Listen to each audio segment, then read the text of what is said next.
Book 2, Chapter 5 of A Study in Scarlet by Sir Arthur Conan Doyle. Book 2, Chapter 5 The Avenging Angels. All night their course lay through intricate defiles and over irregular and rock-strewn paths. More than once they lost their way, but Hope's intimate knowledge of the mountains enabled them to regain the track once more.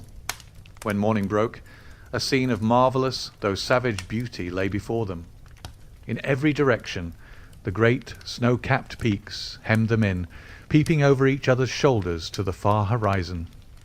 So steep were the rocky banks on either side of them that the larch and the pine seemed to be suspended over their heads, and to need only a gust of wind to come hurtling down upon them. Nor was the fear entirely an illusion, for the barren valley was thickly strewn with trees and boulders which had fallen in a similar manner. Even as they passed, a great rock came thundering down with a hoarse rattle which woke the echoes in the silent gorges and startled the weary horses into a gallop. As the sun rose slowly above the eastern horizon, the caps of the great mountains lit up one after the other like lamps at a festival, until they were all ruddy and glowing. The magnificent spectacle cheered the hearts of the three fugitives and gave them fresh energy. At a wild torrent which swept out of a ravine, they called a halt and watered their horses, while they partook of a hasty breakfast. Lucy and her father would fain have rested longer, but Jefferson Hope was inexorable. "They will be upon our track by this time," he said. "Everything depends upon our speed. Once safe in Carson, we may rest for the remainder of our lives." During the whole of that day they struggled on through the defiles, and by evening they calculated that they were more than 30 miles from their enemies. At night time they chose the base of a beetling crag, where the rocks offered some protection from the chill wind, and there, huddled together for warmth, they enjoyed a few hours' sleep. Before daybreak, however, they were up and on their way once more. They had seen no signs of any pursuers, and Jefferson Hope began to think that they were fairly out of reach of the terrible organization whose enmity they had incurred. He little knew how far that iron grasp could reach, or how soon it was to close upon them and crush them. About the middle of the second day of their flight, their scanty store of provisions began to run out. This gave the hunter little uneasiness, however, for there was game to be had among the mountains, and he had frequently before had to depend upon his rifle for the needs of life. Choosing a sheltered nook, he piled together a few dried branches and made a blazing fire, at which his companions might warm themselves, for they were now nearly 5,000 feet above sea level, and the air was bitter and keen. Having tethered the horses and bade Lucy adieu, he threw his gun over his shoulder and set out in search of whatever chance might throw in his way. Looking back, he saw the old man and the young girl crouching over the blazing fire, while the three animals stood motionless in the background. Then the intervening rocks hid them from his view. He walked for a couple of miles through one ravine after another without success, though from the marks upon the bark of the trees and other indications, he judged that there were numerous bears in the vicinity. At last, after 2 or 3 hours' fruitless search, he was thinking of turning back in despair, when, casting his eyes upwards, he saw a sight which sent a thrill of pleasure through his heart. On the edge of a jutting pinnacle, 300 or 400 feet above him, there stood a creature somewhat resembling a sheep in appearance, but armed with a pair of gigantic horns. The bighorn, for so it is called, was acting probably as a guardian over a flock which were invisible to the hunter, but fortunately it was heading in the opposite direction and had not perceived him. Lying on his face, he rested his rifle upon a rock and took a long and steady aim before drawing the trigger. The animal sprang into the air, tottered for a moment upon the edge of the precipice, and then came crashing down into the valley beneath. The creature was too unwieldy to lift, so the hunter contented himself with cutting away one haunch and part of the flank. With his trophy over his shoulder, he hastened to retrace his steps, for the evening was already drawing in. He had hardly started, however, before he realized the difficulty which faced him. In his eagerness he had wandered far past the ravines which were known to him, and it was no easy matter to pick out the path which he had taken. The valley in which he found himself divided and subdivided into many gorges, which were so like each other that it was impossible to distinguish one from the other. He followed one for a mile or more until he came to a mountain torrent, which he was sure that he had never seen before. Convinced that he had taken the wrong turn, he tried another, but with the same result. Night was coming on rapidly, and it was almost dark before he at last found himself in a defile which was familiar to him. Even then, it was no easy matter to keep to the right track, for the moon had not yet risen, and the high cliffs on either side made the obscurity more profound. Weighed down with his burden, and weary from his exertions, he stumbled along, keeping up his heart by the reflection that every step brought him nearer to Lucy, and that he carried with him enough to ensure them food for the remainder of their journey. He had now come to the mouth of the very defile in which he had left them. Even in the darkness he could recognize the outline of the cliffs which bounded it. They must, he reflected, be awaiting him anxiously, for he had been absent nearly 5 hours. In the gladness of his heart he put his hands to his mouth and made the glen re-echo to a loud halloo as a signal that he was coming. He paused and listened for an answer. None came, save his own cry, which clattered up the dreary silent ravines and was borne back to his ears in countless repetitions. Again he shouted, even louder than before, and again no whisper came back from the friends whom he had left such a short time ago.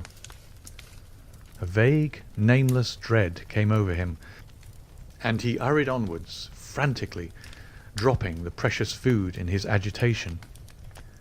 When he turned the corner, he came full in sight of the spot where the fire had been lit. There was still a glowing pile of wood ashes there, but it had evidently not been tended since his departure. The same dead silence still reigned all round. With his fears all changed to convictions, he hurried on. There was no living creature near the remains of the fire. Animals, man, maiden, all were gone. It was only too clear that some sudden and terrible disaster had occurred during his absence, a disaster which had embraced them all, and yet had left no traces behind it. Bewildered and stunned by this blow, Jefferson Hope felt his head spin round, and had to lean upon his rifle to save himself from falling. He was essentially a man of action, however, and speedily recovered from his temporary impotence. Seizing a half-consumed piece of wood from the smouldering fire, he blew it into a flame, and proceeded with its help to examine the little camp. The ground was all stamped down by the feet of horses, showing that a large party of mounted men had overtaken the fugitives, and the direction of their tracks proved that they had afterwards turned back to Salt Lake City. Had they carried back both of his companions with them? Jefferson Hope had almost persuaded himself that they must have done so, when his eye fell upon an object which made every nerve of his body tingle within him.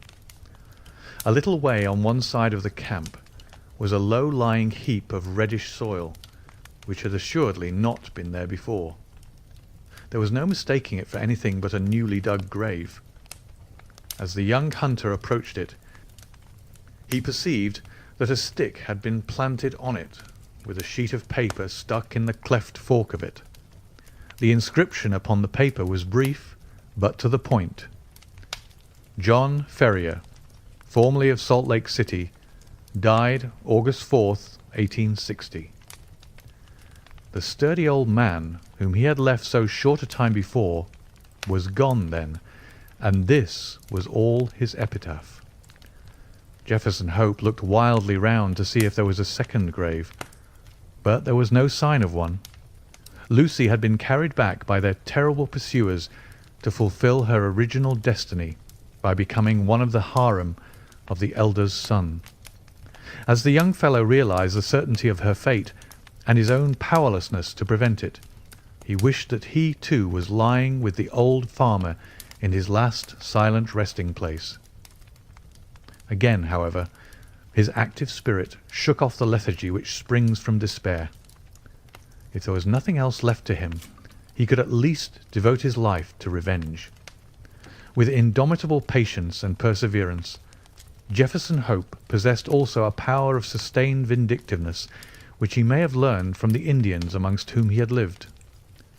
As he stood by the desolate fire, he felt that the only one thing which could assuage his grief would be thorough and complete retribution brought by his own hand upon his enemies. His strong will and untiring energy should, he determined, be devoted to that one end. With a grim white face, he retraced his steps to where he had dropped the food, and having stirred up the smouldering fire, he cooked enough to last him for a few days. This he made up into a bundle, and tired as he was, he set himself to walk back through the mountains upon the track of the Avenging Angels. For 5 days he toiled footsore and weary through the defiles which he had already traversed on horseback.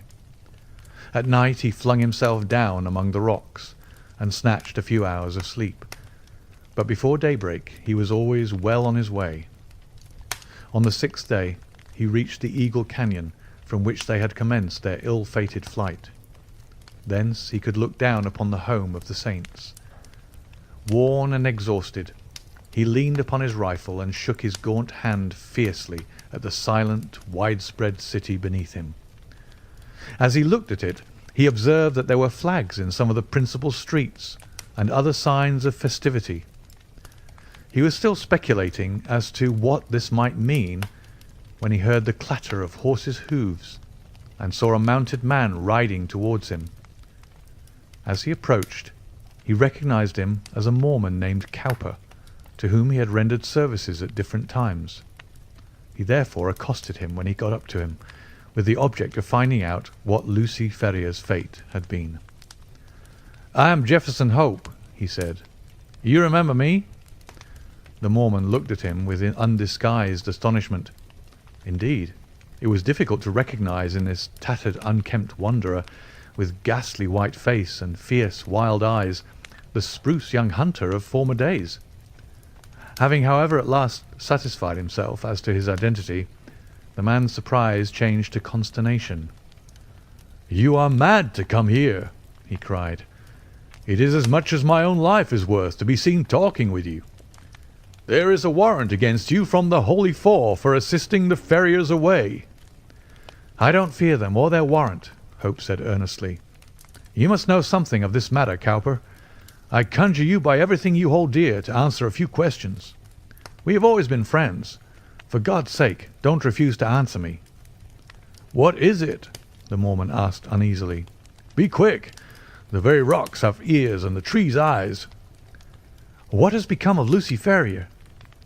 "She was married yesterday to young Drebber. Hold up, man, hold up. You have no life left in you." "Don't mind me," said Hope faintly. He was white to the very lips, and had sunk down on the stone against which he had been leaning. "Married, you say?"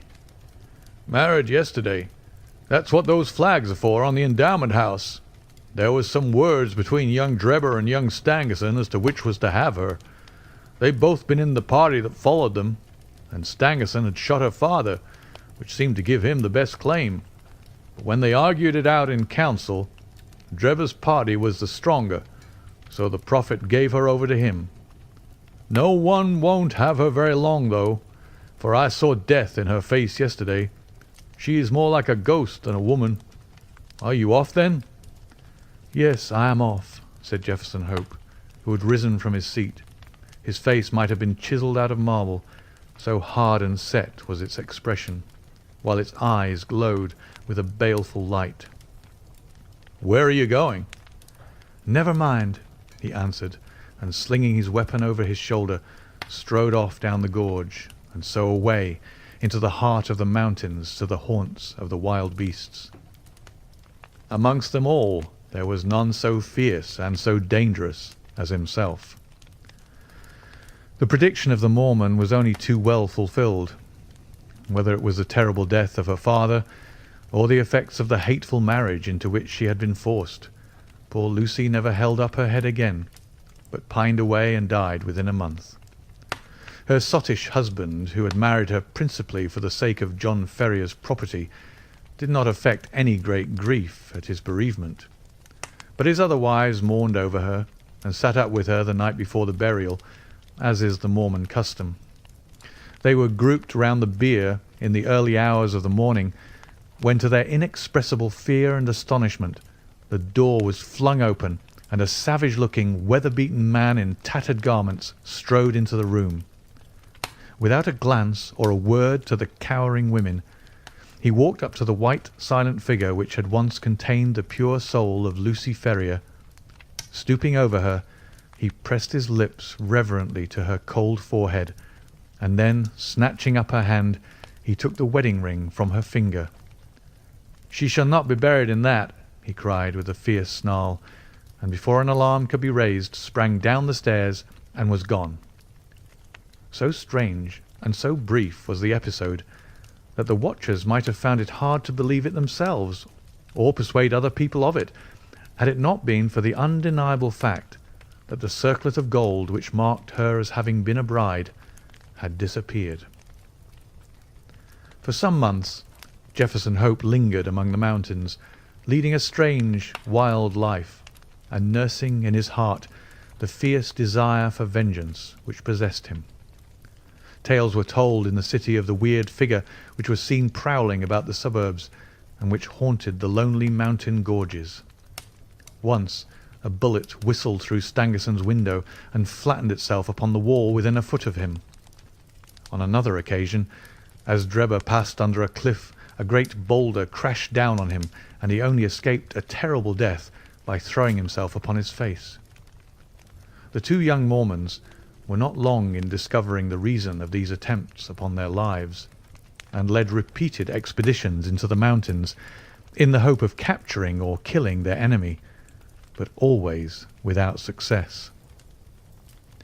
Then they adopted the precaution of never going out alone or after nightfall, and of having their houses guarded. After a time they were able to relax these measures, for nothing was either heard or seen of their opponent, and they hoped that time had cooled his vindictiveness. Far from doing so, it had, if anything, augmented it. The hunter's mind was of a hard, unyielding nature, and the predominant idea of revenge had taken such complete possession of it that there was no room for any other emotion. He was, however, above all things practical. He soon realized that even his iron constitution could not stand the incessant strain which he was putting upon it. Exposure and want of wholesome food were wearing him out. If he died like a dog among the mountains, what was to become of his revenge then? And yet such a death was sure to overtake him if he persisted. He felt that that was to play his enemy's game. So he reluctantly returned to the old Nevada mines, there to recruit his health and to amass money enough to allow him to pursue his object without privation. His intention had been to be absent a year at the most, but a combination of unforeseen circumstances prevented his leaving the mines for nearly 5. At the end of that time, however, his memory of his wrongs and his craving for revenge were quite as keen as on that memorable night when he had stood by John Ferrier's grave. Disguised, and under an assumed name, he returned to Salt Lake City, careless what became of his own life, as long as he obtained what he knew to be justice. There he found evil tidings awaiting him. There had been a schism among the chosen people a few months before, some of the younger members of the church having rebelled against the authority of the elders, and the result had been the secession of a certain number of the malcontents who had left Utah and become Gentiles. Among these had been Drebber and Stangerson, and no one knew whither they had gone. Rumour reported that Drebber had managed to convert a large part of his property into money, and that he had departed a wealthy man, while his companion, Stangerson, was comparatively poor. There was no clue at all, however, as to their whereabouts. Many a man, however vindictive, would have abandoned all thought of revenge in the face of such a difficulty. But Jefferson Hope never faltered for a moment. With the small competence he possessed, eked out by such employment as he could pick up, he travelled from town to town through the United States in quest of his enemies. Year passed into year. His black hair turned grizzled, but still he wandered on, a human bloodhound, with his mind wholly set upon the one object upon which he had devoted his life. At last his perseverance was rewarded. It was but a glance of a face in a window, but that one glance told him that Cleveland in Ohio possessed the men whom he was in pursuit of. He returned to his miserable lodgings with his plan of vengeance all arranged.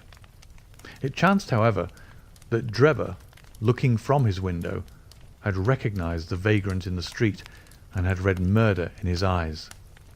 He hurried before a justice of the peace, accompanied by Stangerson, who had become his private secretary, and represented to him that they were in danger of their lives from the jealousy and hatred of an old rival.